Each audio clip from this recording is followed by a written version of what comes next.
In 2013, a new artist showed up in Jamaica with a look that instantly divided the country into arguments. Eyes that looked unnaturally dark and a style that felt like it was designed to provoke a reaction. Of this opinion that your style is very close to Adidja Palmer Vybz Kartel. What was your opinion on that?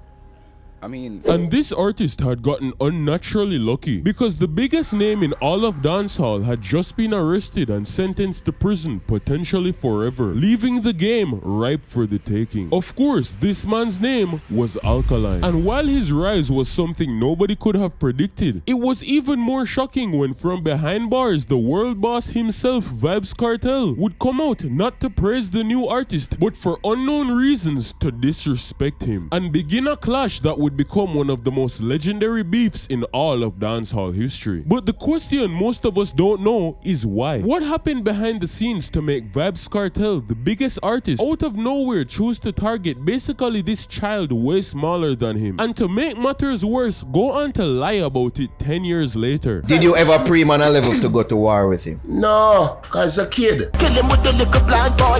When in the little blind boy, I ball blood in your eye now. What is Kartel hiding? And most importantly, aside from what the mainstream media has said, what actually went down behind the scenes with these two that caused so many years of controversy? Well, these questions will be answered today, and to understand all of the disses, backstory, and hidden meanings, we need to take it all the way back to December 19, 1993, where Erland Bartley was born to his mother in Victoria Jubilee Hospital. Although he was always talented, he never truly discovered his passion for music until at the age of 14, he started writing lyrics, and at this point, he started attending the famous Arden High, which is known for being the home of scholars. It was here that he would decide to make his talents public and let the world know that this was his passion, performing at lunchtime for his friends and causing crowds to gather, and at this point, all he needed was an artist's name. But thankfully, he had his sister for that, and so the name Alkaline was born. Alkaline spent these years honing his craft and doing any and everything to get his name out there, with someone from his Arden year group at Arden even telling me personally that they remember Alkaline performing at every single school event that he got the chance to, and being one of the most hardworking individuals that they had ever seen, despite the fact that there were many people telling him directly saying naga ever bust. But despite the haters, it was toward the end of high school that he would take his talents from the stage and put them in the studio, releasing his first ever official pieces of recorded material in 2011, the earliest of which available being a song that was a tribute to his friend that passed away. However, the first music video was called Me Love Woman, which shows him in his Arden uniform seducing Arden girls, and then a song called Reflections, which shows him again at Arden reflecting upon his life and high school experience. Good morning, Erland. Good morning, miss. I want you to write about your experience at Arden. Because me here, you're a big DJ. Okay, miss. It was at this point that as Alkaline would go deeper into finding his sound, some people would begin spotting similarities to a certain artist. But more on that later in the video. After this, Alkaline would finish his education at Arden High, after which his mother would encourage him to go to the University of West Indies as a backup just in case music did not work out. He obliged and enrolled as a journalism, media, and communication student. However, his time at UA would not last very long because something was about to happen that would change this man's life forever. You see, it was during his school days and his trips to the studio that he made a certain connection with a very renowned producer in the game, Not Nice. Now, Not Nice is a man who rose to notoriety during the 2000s for his close collaboration with the biggest artist in dancehall, Vybz Kartel, where the two of them came together from the record label known as the Portmore Empire, signing up-and-coming artists like Popcorn, Ja Vinci, and Tommy Lee Sparta. However, due to personal issues between the two, Not Nice and Vybz Kartel would end up falling out, and so now that he was doing his own thing, his eyes were always open for new talent. And so one day when this young schoolboy from Arden just walked into his studio and started displaying his lyrical abilities, Not Nice was able to see the potential in him. However, he also saw some flaws in his style and gave him advice on what to work on. I know Alkaline from school days, from Imago School and him link me out of the studio. But him flow never steady. Yeah. I said, no man, the flow want work on my you drop off a rhythm sometimes. But Right. the lyrics they always there. So I say, man, just go and work on it. You have my number, anything feel like everything, just call me. The two would go on to hang out more often at his studio and even become friends. But that was until one day, Alkaline would mysteriously disappear. Nobody knew where he went, and Not Nice was puzzled as to why he hadn't heard from him in so long. Only for him one day on a random night to turn on the TV and see his young friend in front of the whole country on live television claiming that he had tattooed his eyeballs. Apparently, Alkaline was able to secure a spot on TV through a program called The Entertainment Report, or more specifically On Stage, which is a program that features young artists like Alkaline in an attempt to give them some more exposure. But Alkaline knew that many artists had been on this program before him, and if he just went up there to say, hey, check out my music, he would end up like everybody else. So he used this 15 seconds of spotlight that he was given and pushed it to the absolute max, starting an entire controversy that would last for the better part of the next couple of years, that had the whole country in debate of whether or not somebody would actually be crazy enough to tattoo their literal eyeballs. It was after this insane interview that literally as soon as Alkaline left the stage, he instantly called Not Nice after having not spoken in a good while and asked him if he could meet up. It was shortly after that him and his two managers arrived at Not Nice's studio, where Alkaline would share his predicament. You see, that night, he had just now burst open the floodgates of attention, and at this point, he had gone from being a regular student to somebody who every media outlet was reaching out to for an interview about his eyes. However, the problem was that while he was getting all this attention for his tattoos, he didn't have any new songs that he felt were worthy of pushing to the mainstream, and the few high school tracks he made earlier were not going to cut it. And so he wanted Not Nice as a producer to help him with that. And of course, being a good friend who believed in his talent, Not Nice got straight to work. And he had an idea. You see, the hottest song at the time was a song by female artist Maka Diamond called Die Die, which featured a very specific kind of rhythm and flow. Not Nice figured that if he could simply recreate this in some type of way with Alkaline's unique twist, the song could go far. And so the song Things My Love was made in May of 2013. After the song was released, their strategy was that if they could have their people in the streets ensuring that the song was played in every party before Die Die or after Die Die, eventually the song would have a buzz.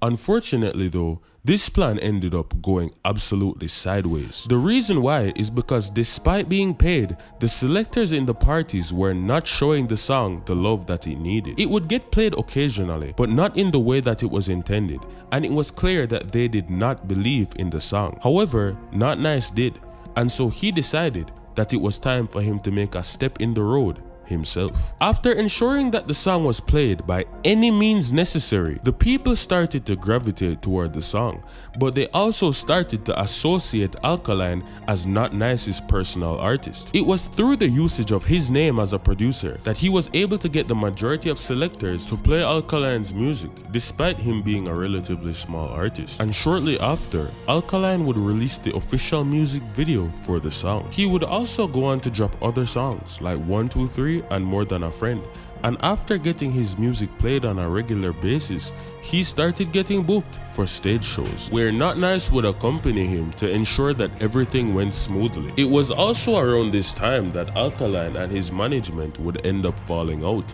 and Not Nice ended up taking on many of his managerial responsibilities upon himself. But he didn't have an issue with it, because he genuinely believed in Alkaline's talent. As time would pass, Alkaline's name would only continue to grow. As his songs were getting played a lot, he was performing in all kinds of places, and most importantly, the controversy surrounding his eyes was continuing to grow. But he would explode to a whole new level when the fan base that he was growing would receive a new video from him in February of 2014, almost a full year after the initial onstage interview about his eyes. The song Move Mountains, which was a part 2 to his breakout song, Things My Love. And this song went absolutely crazy, especially since it was released on Valentine's Day. You would have had to have been living under a rock to not know the iconic "I have a penis for your vagina hole." And from there, his career only skyrocketed. But Alkaline did something in this song that nobody expected, nor did they know what it meant.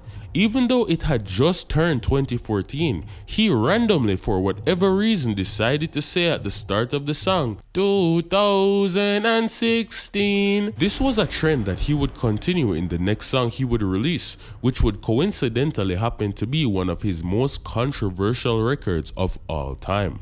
So controversial, in fact, that people still bring it up and make reference about it to this day, as he was the first Jamaican artist in history to ever say something this wild on a song. On February 21, 2014, just 1 week after Move Mountains was released, Alkaline would release his next song afterwards, called FU 2016 Raw. And in this song, where he would make reference to 2016 again, he would also state the very controversial lyric, May I ask you, G, like, what started all of this? He told you? Him not one either.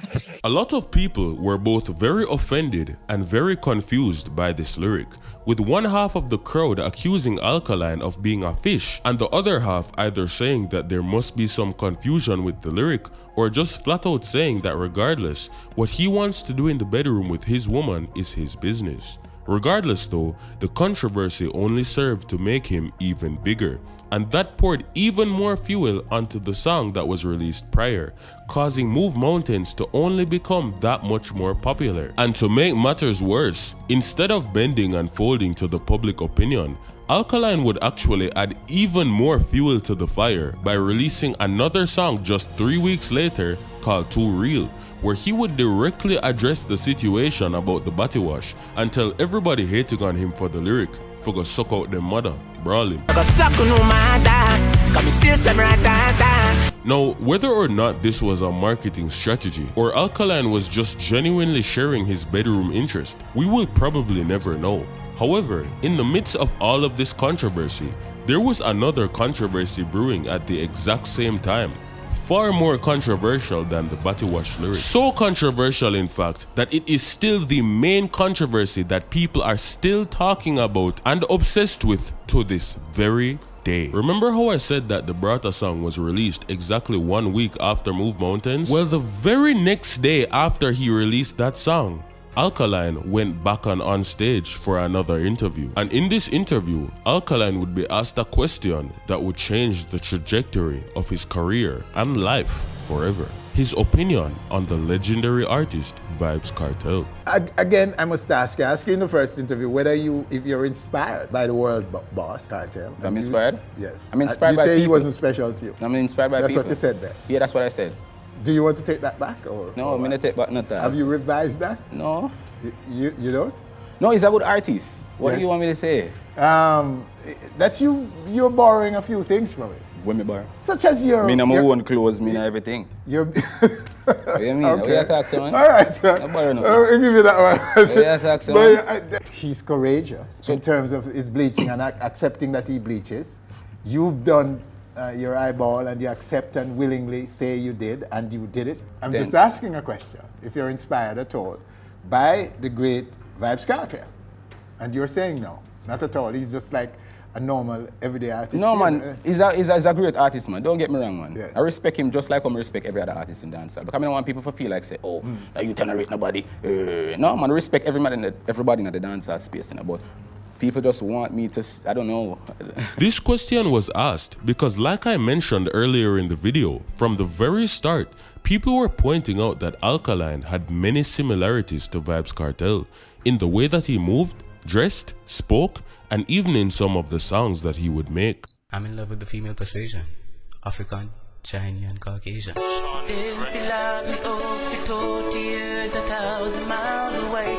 So many similarities, in fact, that in the very first onstage interview Alkaline did, the one where nobody knew him and he revealed his tattooed eyes for the first time, he was actually asked this very same question. And this is what Winfred said upon meeting him for the first time. Yeah, Is man. Kartel a mentor of yours? No. I wouldn't say I have a favorite artist. Yes. No. But how you feel about Kartel? Vibes Kartel? How I feel about Vibes he's Kartel? coming to mind every time I hear you talk.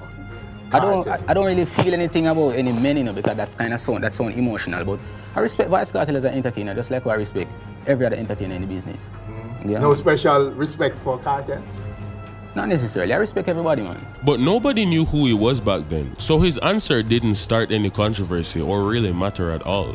However, that was definitely not the case this time around, and people were furious, saying that even though Alkaline did not directly disrespect Vybz Kartel, he was still supposedly being disrespectful by allegedly taking Adidja Palmer's style while pretending that he was just another artist. Keep in mind that this was also around the time where it was customary for every artist to basically worship the ground that Vybz Kartel walked on. Every artist listed him as some type of inspiration, even if they were absolutely nothing alike. So to see this newcomer, who was arguably the most blatant resemblance of Kartel, being the one person to not pay him any respect, really shocked people. And with the fans talking, it wasn't long before this reached the attention of the Gaza man himself. And on October 29, just 7 days after the release of Alkaline's massive song Where We Are Go Do, Vybz Kartel released Box Lunch, which is known by many to be the first official shot in the war.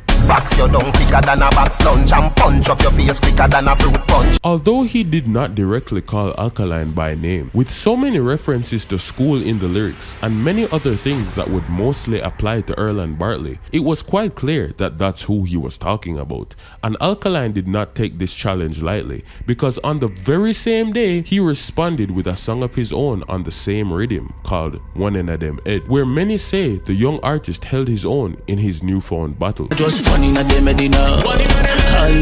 But of course, it never ends there, because although they never publicly said each other's names, this would intensify the flames of Alkaline's feud with the Gaza camp to a level that he may not have been prepared for. Because just 2 months after this, in December of 2014, Alkaline was on a plane to Trinidad, and another artist happened to be on the plane. Proud Portmore Empire member Tommy Lee Sparta. Tommy Lee says that he was in the same vicinity as Alkaline before they went on the plane, and out of nowhere, Alkaline started playing the song One in a Dem Ed, which is the same song that he used to diss Kartel. Accepting what he saw as a challenge, Tommy Lee decided that he was going to put Alka's badness to the test, and when they went on the plane, Alkaline sat in one of the corner seats by the window. So Tommy Lee purposely sat in the same row as Alkaline at the end of the row, just to see if at any point he would ask to pass by him so that he could use the bathroom. And interestingly enough, for the entire plane ride, Alkaline did not get up once to pass Tommy Lee and use the bathroom. We are Trinidad in a VIP lounge, doesn't me? I play one tune, but one in a dem in a limbo, my trouble paper. So I say, go in a plane, a everyday seat still. I'm just going in a everyday seat. I know I move I can, you know. I'm gonna say, alright, one in a dem in. I'm gonna see if you use the bathroom today.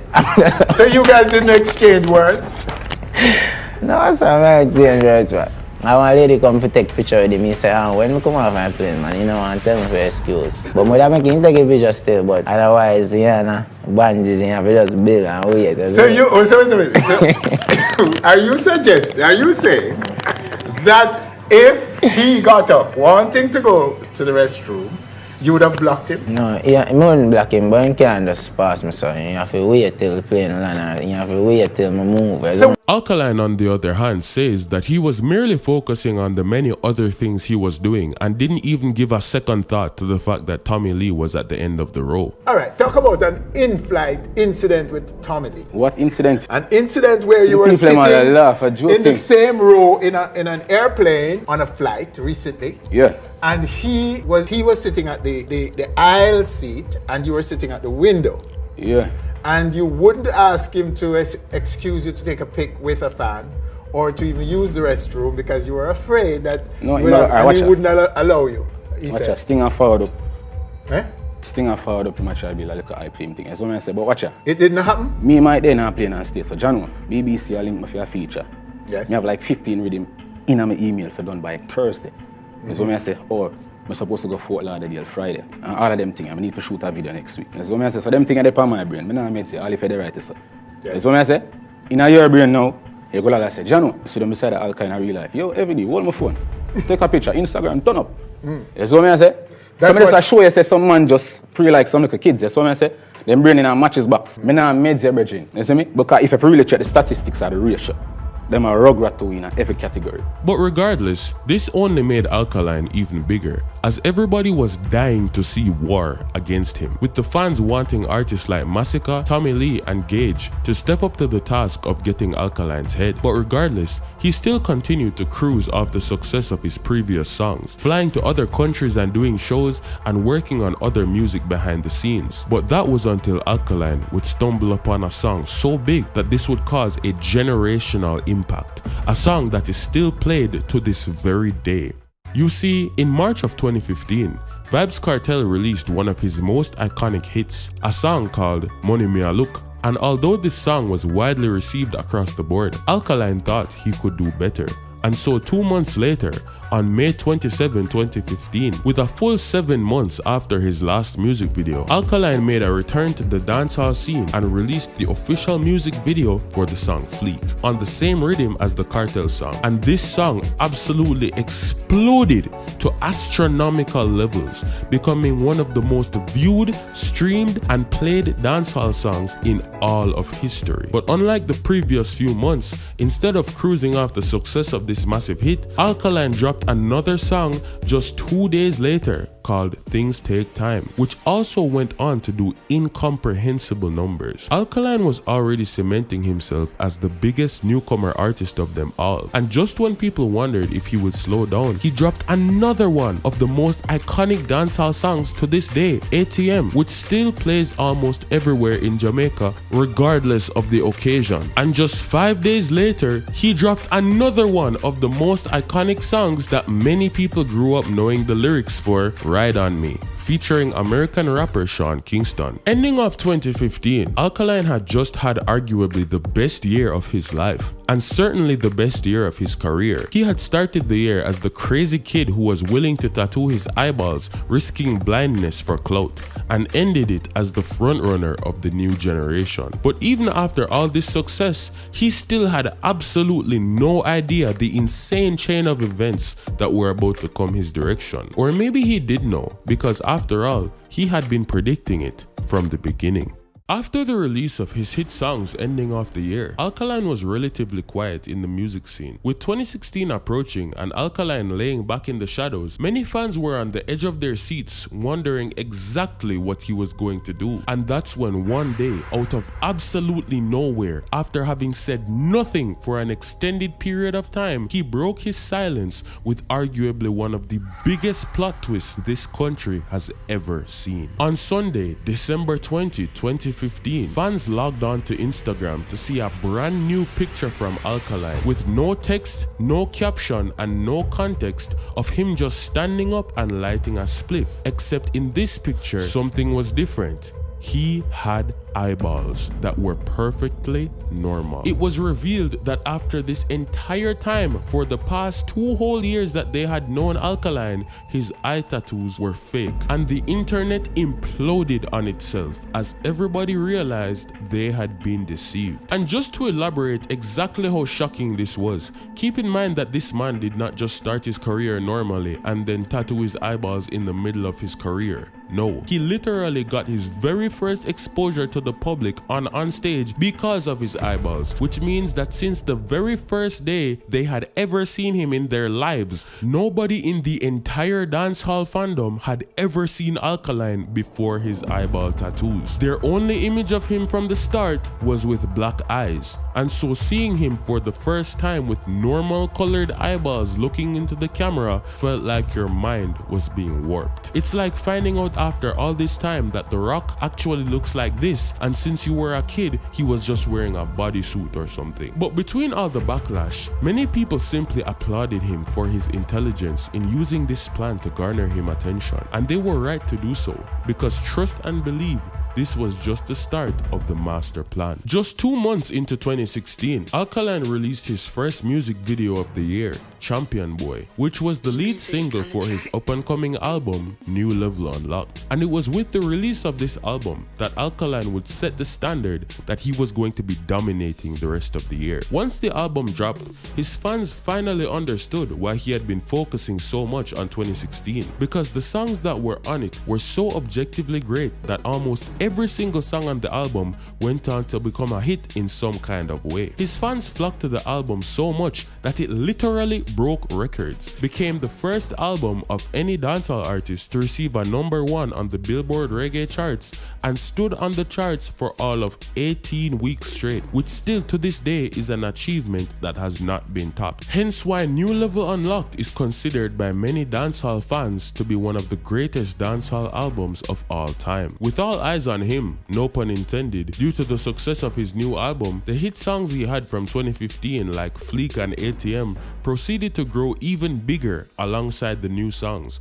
And so this man literally had 2 whole years worth of discography running the airwaves at the same time. At this point, Alkaline would have seen more success in the last few months than most artists would see in their entire career. However, he didn't stop there. In fact, his year was only just beginning.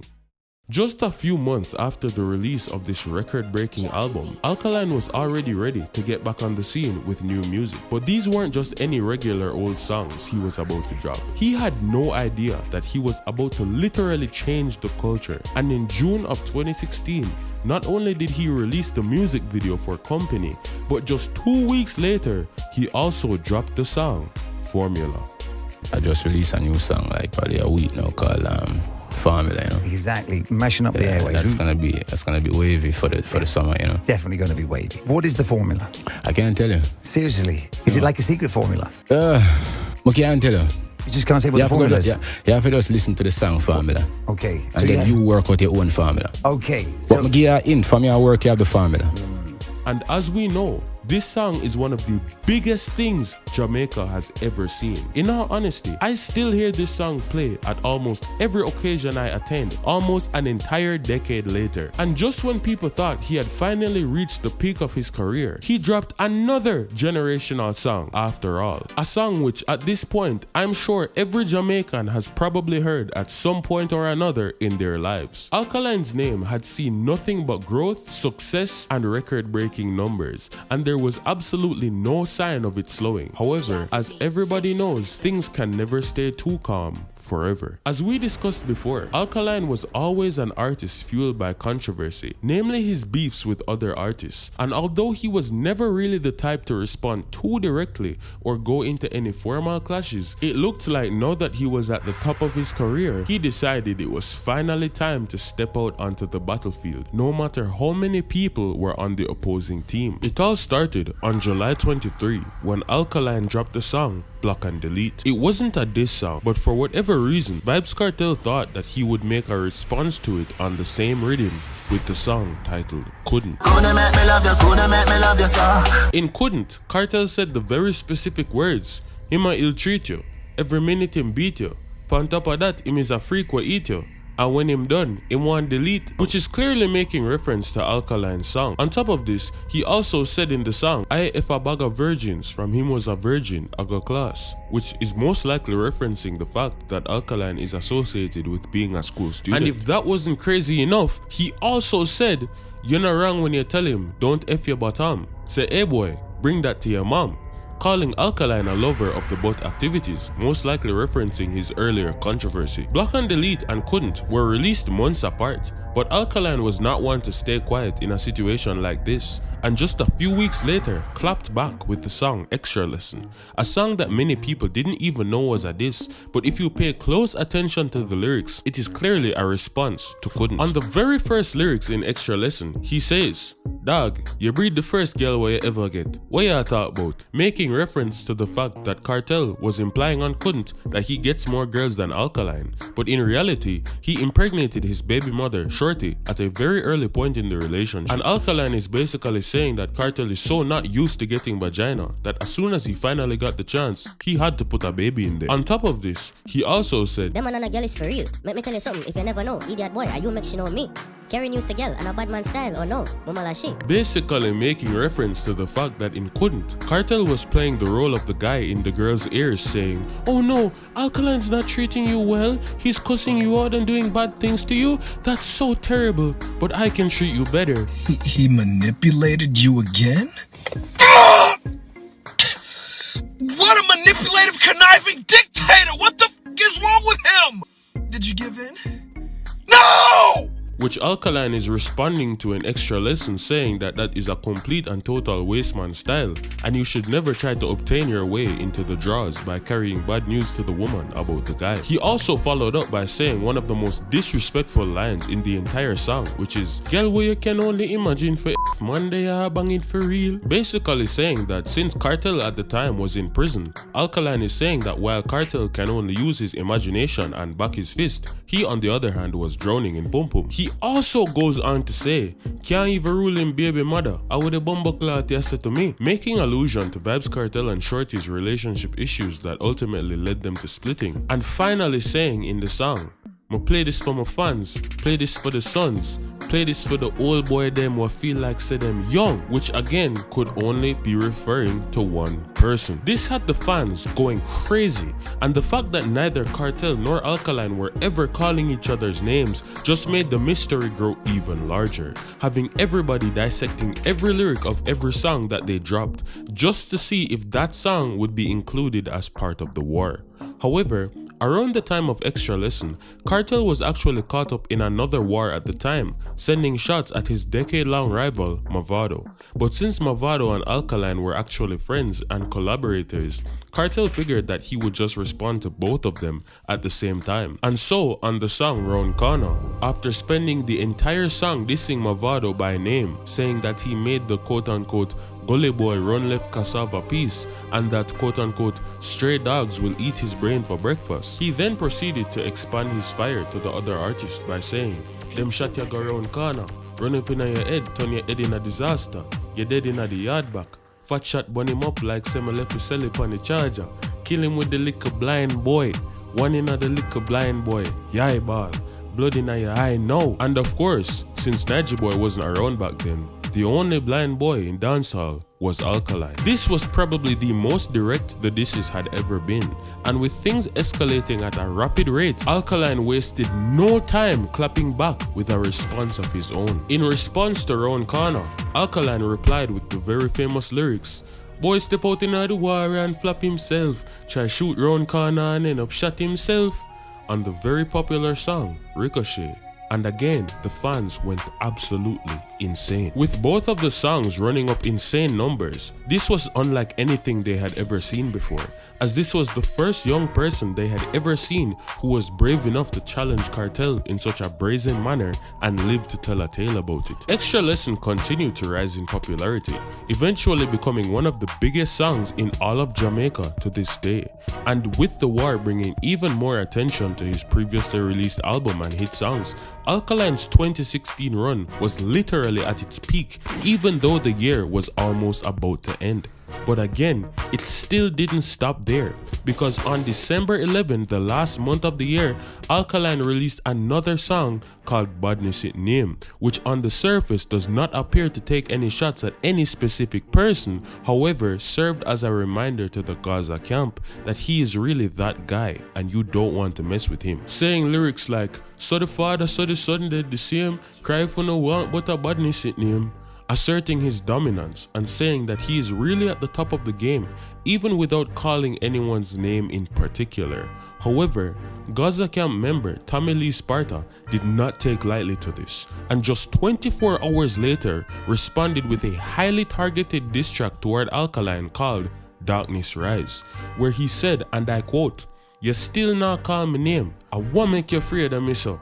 Me I ga ask your mama how you favor me so. Implying that again Alkaline was a copycat, perhaps of Kartel and also himself. But the craziest part of the song was when Tommy Lee said, after all, me not fi contact friends. If at 12 p.m. me wanna attack them ends, a mince beef that me not stop chop them, make it disappear quicker than your contact lens. Which makes wordplay of two Alkaline songs and also directly references his fake eye tattoos. However, after that song, Alkaline did not say anything, with half of the fans saying that he was just scared, but the other half referencing what he said about Tommy Lee before in interviews, which is just that Alkaline saw himself as so much bigger than Tommy Lee that he would only be helping give Tommy Lee clout by engaging in this war, and it was not of much benefit to him. He had bigger fish to beef with, like Vybz Kartel himself. With both Kartel and Alkaline mysteriously laying back and going into a quiet state, fans wondered if the war was over. Everybody had just had an amazing year for their career, especially Alkaline,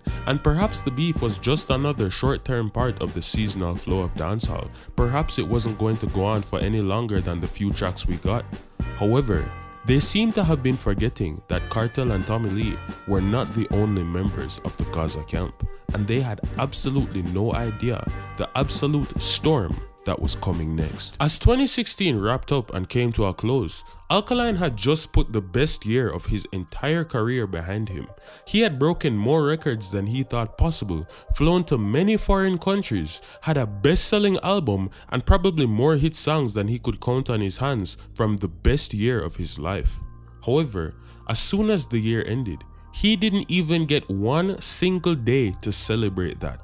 Because on January 1, 2017, New Year's Day, Popcorn randomly decided to drop a song called Stray Dog. And as they played the song and heard the world famous line, "Go suck your mother, dog," it was clear that he was talking about none other than Alkaline. Popcorn had single-handedly restarted the war that had already settled the dust, a move that at the time he probably thought wise, considering Stray Dog went on to become a hit song. However, just 1 week later, he probably regretted his decision when Alkaline dropped the absolute icon of a track, Microwave. And this song, to this day, is probably the single most disrespectful piece of audio I have ever heard in my life, with a hilarious cover art of a microwave cooking, well, you know, popcorn. This song was so crazy because unlike the previous diss tracks, Alkaline was done playing subliminal games and came straight out the gate calling Popcorn by name, featuring lyrics like, "Everybody know I be a box and kicky get shoulda never sing that song. Who me attack suck pussy flap can well wear no say you're a bad man." And also lyrics like, "Anyway me see your pussy me will bust your face show you say I can't style one done. Man we shoot up a car where your man buy gear make your wife left that abandoned." Making reference to the fact that Drake apparently bought Popcorn a Range Rover. And Alkaline is saying that that is not only groupie behavior on Popcorn's side, but also that he was going to shoot up the car, and went on to further disrespect Popcorn by saying, "Microwave you a bait man I make you no straight. You suck out the pussy she put her butt in your face." Making reference to the fact that people were saying that Popcorn was allegedly a serial eater of the forbidden fruit. This track got so disrespectful that I can't even go through every lyric.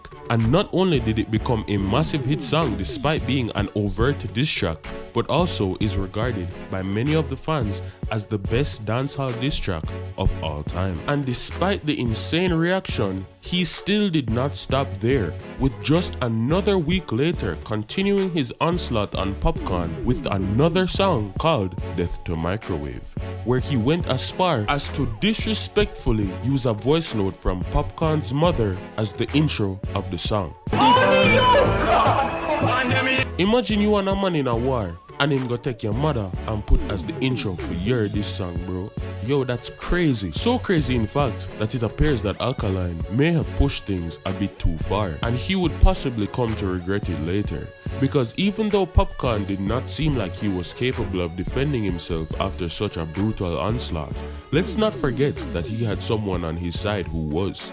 And after Alka crossed the line with that last song, Vybz Kartel suddenly emerged from the shadows to remind him of why they called him the king in the first place. Just a few days after Death to Microwave, Vybz Kartel dropped the gruesome song Closed Casket, which to this day is one of the most dark, brutal, and honestly downright disgusting set of lyrics I have probably ever heard in my life. And while before, Kartel had never directly said too much to let people know who he was talking about, like everyone else, he was done playing the subliminal games, because the very first verse on the song says, "You know them boy, they were big and fool. From them I got school. Never broke a rule, never broke a fight, never burn a split. Snitching at the class, everybody hit. Never a girl till him graduate. Get a little hype, make a little food. Buy a couple tool, get a couple fool. That not make you bad. You're still a nerd. Knock you with the mag." And then, one of the most gruesome choruses I have ever heard. "No face no dede, no mouth no dede, no eye no dede, no teeth no dede. Closed casket, closed casket." Which, for those of you who don't know, a closed casket funeral is one where the body is dismembered so badly that it is too brutal for the family to look at, and so the funeral is held with the casket closed. Kartel is saying that he's going to disfigure Alkaline in such a manner that he cannot be recognized. He then went on to say, "When man did a bust head, I prep him there," referencing the fact that when Vybz Kartel was on the streets being a bad man, Alkaline was still a mere child attending school. And many more brutal, disgusting, and downright gory lyrics that if I were to cover in this video, I might trigger some type of violation in the system. I'm not even joking. This track was so brutal that it led many people to believe that Alkaline simply could not come back with a response. And funnily enough, he never actually replied. So does that mean that he lost the war? Well, if he forfeited, then maybe. But to be very honest, I feel like if someone wants to respond to a song bad enough, they will. Especially when their pride is on the line and there's money to be made. Which leads me to wonder if there were circumstances behind the scenes that led him to maybe just let things go. After all, let's not forget that these aren't exactly innocent people we're dealing with here. But I guess we'll probably never know.